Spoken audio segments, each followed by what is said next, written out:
warahmatullahi wabarakatuh. Halo anak-anak kelas 5A, bagaimana kabarnya hari ini? Ya, insya Allah kita semua dalam keadaan sehat walafiat.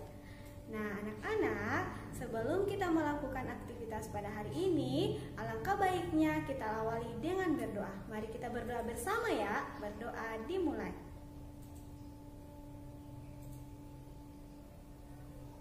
Berdoa selesai. Alhamdulillahirrabbilalamin. Nah anak-anak, pada kesempatan hari ini kita akan melanjutkan pembelajaran kita pada tema 3, subtema 3, pembelajaran 5 dan 6. Nah anak-anak, untuk lebih jelasnya silakan disimak penjelasan ibu ya. Nah baiklah anak-anak, tujuan pembelajaran kita pada pertemuan hari ini yang pertama, dengan penjelasan guru, siswa mampu mengenal manfaat keberagaman dalam kerja kelompok dan kerja seorang diri. 2. Siswa mampu menjelaskan corak batik Nusantara. Yang ketiga, melalui penjelasan guru, siswa mampu membuat gambar seni rupa Nusantara yaitu batik. Nah, mari simak penjelasan mengenai manfaat keberagaman dalam kerja kelompok dan kerja seorang diri. Menjelaskan manfaat keberagaman dalam kerja kelompok dan kerja seorang diri. Nah, anak-anak, sebelumnya kita sudah mempelajari keberagaman budaya yang ada di Indonesia. Nah, selain itu, keberagaman ini juga kita sering temui di sekitar kita, baik di rumah, di sekolah, ataupun di lingkungan masyarakat. Keberagaman itu bisa juga berupa ide, juga karakter individu. Keragaman tersebut dapat dimanfaatkan dalam kerja kelompok. Lalu, apakah kelebihan dan kekurangan dalam kerja kelompok itu ya anak-anak? Nah, kelebihan kerja kelompok. Tugas atau kegiatan yang harus dikerjakan menjadi lebih cepat selesai. Kedua, lebih mudah mencari saran untuk melakukan apa yang diperintahkan. 3. Bisa mendapatkan banyak pendapat. Yang keempat, yang sulit akan menjadi mudah jika dikerjakan bersama-sama. Nah, itulah kelebihan apabila kita melakukan kerja kelompok. Nah, pastinya dalam kerja kelompok itu beragam ide yang keluar ya anak-anak. Beragam ide, pendapat, ya, bersatu dalam kelompok. Nah, anak-anak sering melakukannya apabila kerja kelompok baik tugas ataupun hal-hal yang diberikan oleh guru dalam kelompok. Nah, anak-anak sudah pernah merasakannya bahwa kerja kelompok itu akan memudahkan kerja kita atau tugas yang diberikan akan cepat selesai. Akan tetapi kerja kelompok juga ini memiliki kekurangannya. Yang pertama, banyak keributan atau banyak berbicara ya. Biasanya apabila kita satu kelompok ya banyak berbicara, banyak pendapat, biasanya juga ada yang hanya bercerita sendiri, tidak mau memberikan pendapat. Nah, yang kedua, waktu lebih banyak terbuang. Nah, biasanya kalau kita sudah serius berbicara tanpa melihat waktu yang diberikan, ya waktu yang telah diberikan akan terbuang sia-sia. Yang ketiga, kurangnya fokus dalam tugas yang diberikan. Biasanya dalam bekerja kelompok itu kita sering mengandalkan satu orang yang lebih aktif dalam kelompok. Nah, sehingga kita kurang fokus pada tugas yang diberikan oleh guru. Yang keempat, pembagian tugas masing-masing lebih banyak pilih-pilih. Nah, biasanya dalam satu kelompok diberikan tugas, tetapi yang lain sering memilih-milih dia mau bagian yang mana. Nah, itu kekurangan dalam kerja kelompok. Nah, selain kerja kelompok ini, kemudian kesulitan saat presentasi. Nah, pastinya kesulitan saat berpresentasi itu karena kita tidak tahu siapa yang akan presentasi saat itu. Selain kerja kelompok juga kita bisa melakukannya kerja seorang diri. Nah, kerja seorang diri ini juga memiliki kekurangan dan kelebihannya. Nah, Kelebihan kerja seorang diri yang pertama adalah percaya diri. Yang kedua, komitmen tinggi terhadap pekerjaan. Yang ketiga, penuh semangat. Yang keempat, rapi. Yang kelima, terjaga fokus belajarnya karena jika berkelompok biasanya akan lebih banyak bercanda. Biasanya kalau kita kerja sendiri itu lebih fokus, ya, lebih fokus pada apa yang kita kerjakan.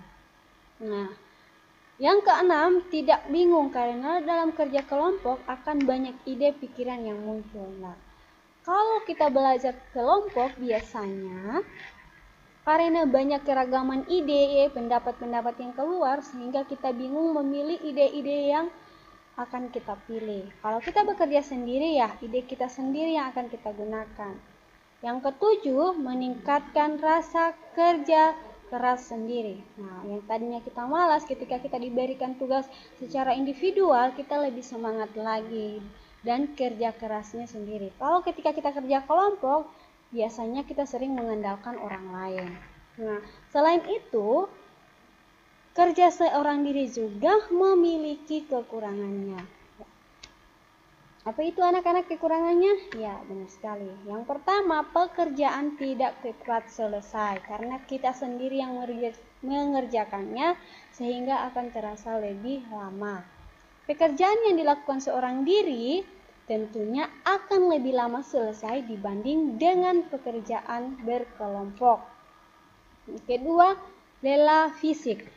Selain pekerjaan lama selesai, jika kita bekerja seorang diri, kita akan merasa lelah fisik, ya, tenaga kita akan terkuras karena kita fokus seorang diri. Ketika kita kerja kelompok, kita bisa berbagi-bagi pekerjaannya. Tapi kalau kita kerja sendiri, biasanya semua bebannya itu kita pikul sendiri sehingga terasa lebih lelah.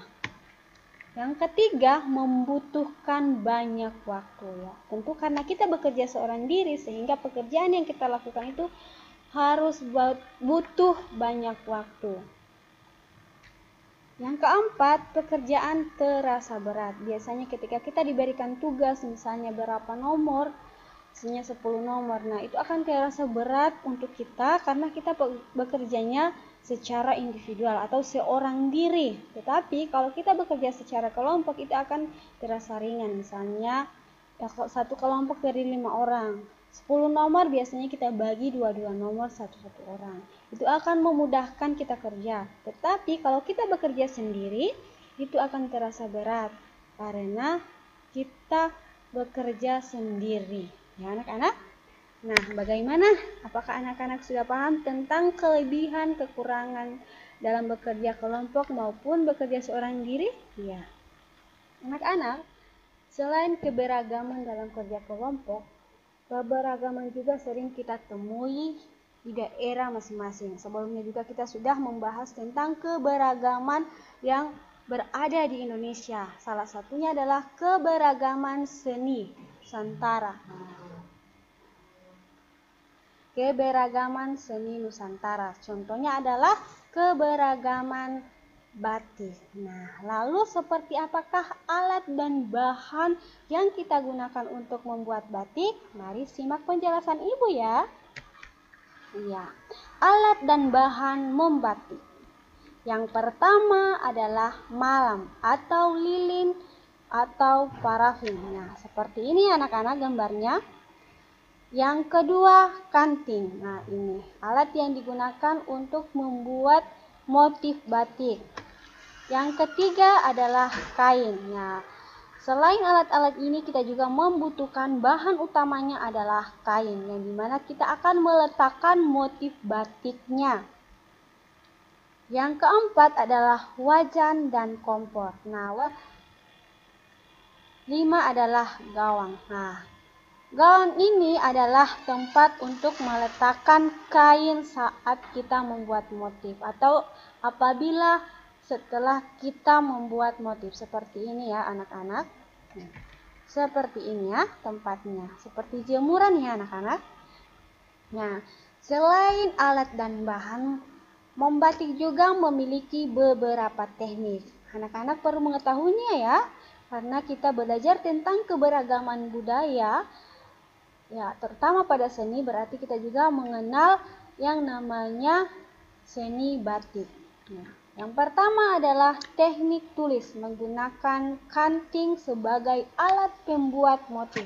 Nah, karena sudah melihat tadi ya bentuk kantingnya itu seperti apa. Nah, ini adalah teknik tulis yang mana, nah ini yang namanya teknik tulis, yang mana menggunakan kanting sebagai alatnya. Yang kedua adalah teknik cup, menggunakan stempel yang di atasnya sudah berbentuk ragam batik hias. Nah, seperti ini ya anak-anak, yang dimana tempat ini sudah terdapat ragam hias batik. Nah, selanjutnya adalah teknik cetak atau sablon. Nah, teknik cetak dan sablon ini seperti ini anak-anak. Nah, itulah 3 teknik dalam membatik. Nah, lalu apakah motif-motif batik itu ya? Sebelum pembelajaran ini juga ibu guru sudah pernah menyentil beberapa motif-motif batik seperti Pekalongan, Solo, Surabaya, dan lain-lain.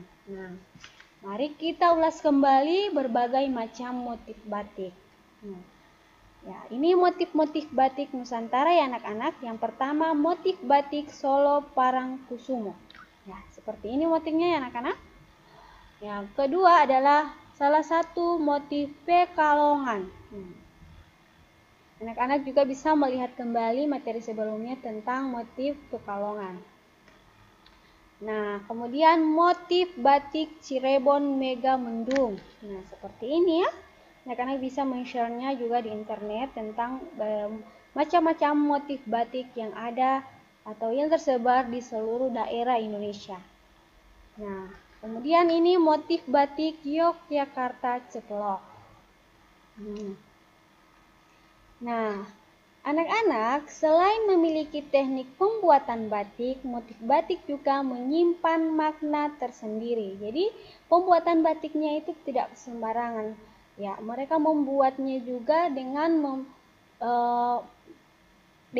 membuat maknanya, seperti motif parang rusak yang memiliki makna pertarungan antara manusia melawan kejahatan dengan cara pengendalian diri yang dapat membentuk manusia menjadi mulia dan bijaksana. Nah, anak-anak, keragaman corak batik Nusantara ini merupakan kekayaan alam yang tidak ternilai bagi bangsa Indonesia. Corak batik yang beragam motif dan warnanya ini tidak hanya menampilkan keindahan dan keunikan tersendiri, tetapi juga syarat dengan makna-makna hidup dan luar biasa. Jadi anak-anak, pengrajin batik ini tidak sembarangan membuatnya, tetapi mereka mencantumkan makna-makna yang hidup tentang kehidupan yang luar biasa. Batik juga bukan hanya berasal dari daerah satu daerah ya anak-anak, tetapi berbagai macam daerah, tetapi juga bermacam-macam modelnya, seperti Pulau Jawa. Namun batik juga berasal dari daerah lain dengan ciri khasnya masing-masing, seperti batik Bali, batik Kalimantan, batik Minangkabau, batik Toraja, batik Flores, batik Halmahera, dan batik Papua. Dan masih banyak lagi corak-corak batik lainnya. Oleh karena itu, Ibu berharap anak-anak bisa mencari tahu motif-motif ini ya, selain motif-motif yang telah Ibu sampaikan tadi.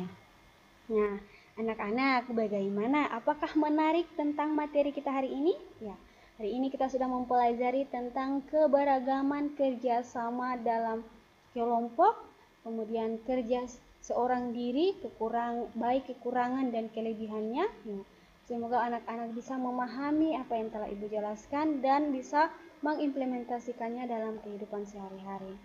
Nah, untuk tugasnya, buatlah sebuah rancangan batik atau motif batik dalam selembar kertas HVS atau buku gambar dan warnailah dengan rapi. Anak-anak bisa mencari contohnya di internet, atau bisa menggunakan contoh yang telah Ibu tampilkan tadi, yaitu motif kekalongan. Bisa anak-anak rangkai atau gambar dengan rapi kemudian diberi warna. Yang kedua adalah carilah gambar batik Bali, batik Kalimantan, batik Minangkabau. Ya, 3 motif batik ini setelah anak-anak cari di internet atau di majalah atau di koran, lalu tempelkan gambarnya pada buku gambar anak-anak. Nah, bagaimana anak-anak? Menarik bukan pembelajaran kita pada hari ini? Ya, semoga apa yang telah Ibu jelaskan bisa anak-anak pahami dan mengerti. Nah, jangan lupa tugas yang telah Ibu berikan dikerjakan. Dan tetap semangat. Untuk pertemuan kali ini sampai di sini dulu ya. Wassalamualaikum warahmatullahi wabarakatuh.